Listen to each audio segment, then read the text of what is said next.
Hello viewers, నమస్తే.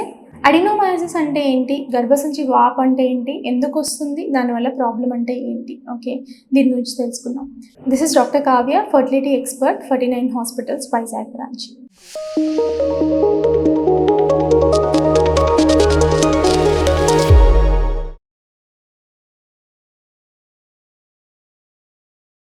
గర్భసంచి నార్మల్గా వాపుగా ఉండడం అనేది యూజువల్గా చూసేది ఏంటంటే, ప్రీవియస్గా అబార్షన్ అయిన పేషెంట్స్లోను, ప్రెగ్నెన్సీ ఆల్రెడీ వచ్చిన పేషెంట్స్లోను, all elderly women more than 40 ఇయర్స్లోనూ చూస్తూ ఉంటాం అనమాట.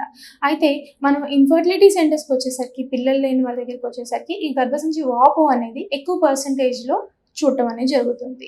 ఈ గర్భసంచి వాపు ఎందువల్ల వస్తుంది? Most of the factors genetical factors ఉంటాయి గర్భసంచి వాపు రావడానికి. కొంతమందికి ఏంటి అంటే హార్మోనల్ ఇంబ్యాలెన్స్ మూలంగా వస్తూ ఉంటుంది. కొంతమందికి గర్భసంచి వాపుతో పాటు గర్భసంచిలో గడ్డలు ఉండటం అనేది జరుగుతూ ఉంటుంది అనమాట. ఈ ఫ్యాక్టర్స్ మూలంగా వాపు అయ్యే అవకాశం అనేది ఉంటుంది.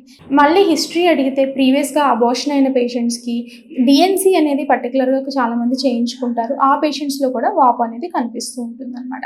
మనం గర్భసంచి వాపు ఉంటే పిల్లలు పుట్టరా? గర్భసంచి ప్రాబ్లం మూలంగా ఏదన్నా అవుతుందా? ఫస్ట్, మీకు ఆల్రెడీ ప్రెగ్నెన్సీస్ ఆల్రెడీ పిల్లలు ఉండి గర్భసంచి వాపు ఉన్నట్లయితే పేషెంట్కి ఏమైనా సిమ్టమ్స్ ఉన్నాయా అంటే, బ్లీడింగ్ ఎక్కువ అవుతుంది, పీరియడ్ టైంలో పెయిన్ ఎక్కువ వస్తుంది, విపరీతంగా భరాంచలేనంత ప్రాబ్లంగా ఉంది అంటే ట్రీట్మెంట్ అనేది చేయించుకోవాల్సి ఉంటుంది. ఏమీ ప్రాబ్లం లేదు, గర్భసంచి వాపు ఒకటే కనిపిస్తుంది అంటే, పిల్లలు ఆల్రెడీ కలిగి ఉన్న వాళ్ళకి ట్రీట్మెంట్ అనేది పెద్దగా అవసరం పడదు.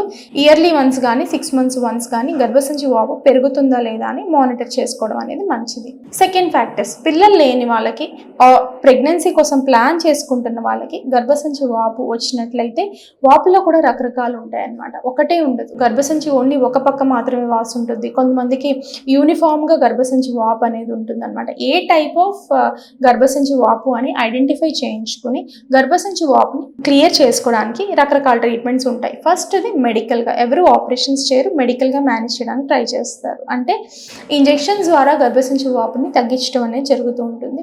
సుమారుగా పేషెంట్స్కి 3 నెలల నుంచి 6 నెలల దాకా ఇంజెక్షన్స్ ఇచ్చి గర్భసంచి వాపుని తగ్గిస్తాం.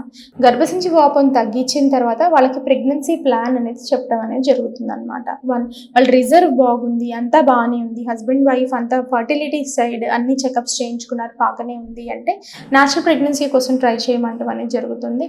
ఓకే, లేదు ఐయుఐ పద్ధతిలో ప్రెగ్నెన్సీ ప్లాన్ చేయడం అనేది జరుగుతుంది. ఒకవేళ విపరీతమైన గర్భసంచి వాపు ఉంది అంటే ఆల్రెడీ మనం ఐవీఎఫ్లో బేబీని రెడీ చేసుకుని వాపు తగ్గిన తర్వాత ఎంబ్రియోస్ని లోపల పెట్టుకోవడం అనేది జరుగుతుంది అనమాట.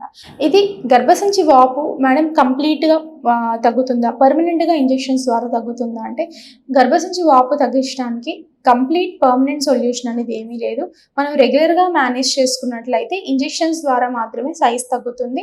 ఇంజెక్షన్ అనేది ఆపేసిన తర్వాత గర్భసంచి మళ్ళీ యథాతథిగా ఆ పొజిషన్కి అనేది వెళ్ళిపోతుంది అనమాట. కొంతమంది పిల్లలు వద్దు అనుకుంటున్న వాళ్ళు ఏంటంటే, మెరీనా లైక్ మెడికేటెడ్స్ టైంలో కాపర్ టీస్ అనేవి దొరుకుతాయి అనమాట. వాటిని మెరీనా అంటారు.